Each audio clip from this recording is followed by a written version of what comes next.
salam sejahtera. Ini adalah buletin edisi terkini TV Suci bersama saya Kezaya Syama. Apabila dunia dibelenggu pandemik COVID-19, statistik dan perangkaan warga Malaysia yang bekerja telah berkurangan secara signifikan dengan ramai rakyat Malaysia yang kehilangan pekerjaan dan punca pencarian. Oleh hal yang demikian, sebahagian besar daripada rakyat Malaysia kini mula bekerja secara freelance bagi mengekalkan pendapatan bulanan. Kebiasaannya, pekerjaan gig sering dikaitkan dengan kerja yang tidak memerlukan kelayakan tinggi. Namun pada era yang semakin mencabar dari sudut kewangan dan kos sara hidup, ramai profesional yang mempunyai kebakaran dan kelayakan mencari peluang berbentuk kerja-kerja gig yang menepati kelayakan mereka. Bersama kita untuk membincangkan isu pekerja ke mana hala tuju kita pada hari ini ialah Ahli Parlimen Kapar YB Dato' Abdullah Sani bin Abdul Hamid yang juga pernah memegang jawatan penting dalam Persatuan Sekerja Malaysia. Terima kasih YB kerana sudi bersama kami pada hari ini untuk membincangkan topik kita. Baiklah YB, saya mulakan soalan pertama. Ya. Kebelakangan ini, ekonomi gig atau lebih dikenali sebagai gig ekonomi semakin banyak diperkatakan dan dibincangkan oleh masyarakat. Ekonomi gig merupakan satu trend pasaran bebas yang memberi kebebasan kepada organisasi dan pekerja untuk menjalani kerjasama suka tanpa perlu mengajikan kerja sepenuh masa, misalnya rider perkhidmatan Foodpanda dan Grab. Jadi soalan saya, pada pendapat YB, adakah kebanjiran rakyat yang menceburi ekonomi gig berpotensi untuk mengurangkan masalah pengangguran di Malaysia dalam jangka masa yang panjang?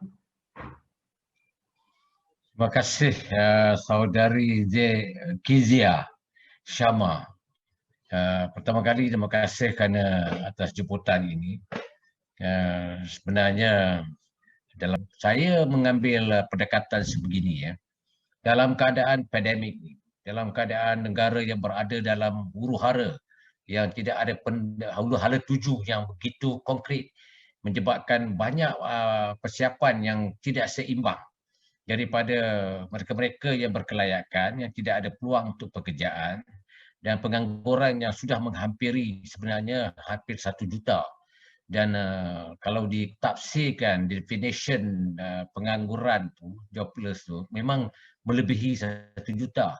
Namun apa yang perangkaian yang membolehkan kita berfikir untuk kita nak menghidangkan kepada peluang anak muda ini banyak sebenarnya yang melibatkan secara langsung dan tidak secara langsung. Sebagai contohnya, kalau kita ambil sebagai yang menjurus kepada technical job, kita ada TVET.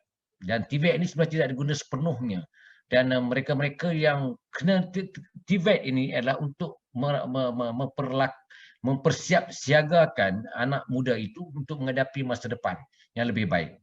Namun apabila adanya kemahiran itu, maka kita sebagai kerajaan, kita kena fikirkan bagaimana untuk kita nak meraihkan pelaburan luar untuk membantu, menjana dan mempersiapkan pekerjaan dan pada anak-anak muda. Baiklah Datuk, sebentar tadi kita membincangkan isu ketidaksepadanan antara kelayakan akademik dan juga jenis pekerjaan dalam kalangan graduan. Jadi ini bukanlah isu yang baru di negara kita ini, ditambah lagi dengan keadaan landscape pekerjaan kini, especially di kala pandemik, yang memaksa rakyat pula untuk terpaksa menerima sahaja peluang pekerjaan walaupun tanpa membuat banyak bunyi mengenai gaji yang diterima. Oleh hal yang demikian, pada pendapat YB, apakah usaha yang kita boleh dilakukan? What is the first step that we can do to reform this landscape that is going on right now, especially for the graduan muda yang baru saja that is out of universities? Pertama sekali yang harus kita lakukan ialah untuk kita nak pastikan jurusan yang diambil itu sesuai dalam keadaan semasa. Itu pertama. Dan yang kita lunggukkan semua jurusan macam kita kata engineer. Kita lahirkan ratusan ataupun ribuan engineer, tapi ke mana mereka nak pergi?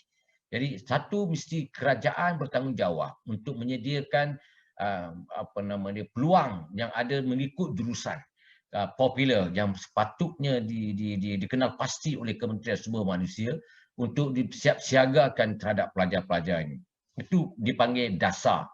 Apa dasar yang kita nak buat? Dan apabila kita membuat dasar dan kita ada dasar itu dilahirkan untuk kita nak buat kerangka. Dan kerangka inilah yang dipanggil sebagai yang dimaksudkan ke mana mereka nak dilunggukkan atau mereka nak diberi peluang. Jadi ini tidak boleh kita tolerate. Ini tak boleh kita compromise. Dan kita tidak boleh membiarkan pelajar itu mencari ruang dia sendiri tanpa dibantu. Jadi apa yang saya nampak, kita kena bersekali dengan kemahiran yang mempamerkan. Jadi kalau kita menjadi Now that you've discussed that, bagaimana pelajar sekarang ni daripada universiti macam tidak ada harapan langsung for their masa depan kerana the job scope in Malaysia, landscape dia semakin menjadi teruk. Jadi pada pendapat Datuk lah, this postgraduate anxiety ni dalam kalangan graduan di Malaysia, should we address it? Should we take this issue more seriously by giving a class yang special to teach the graduan what should come next? What is the opportunities that is open for you in the future? Should we do that? Ya, itu dah jadi satu kewajipan kerajaan.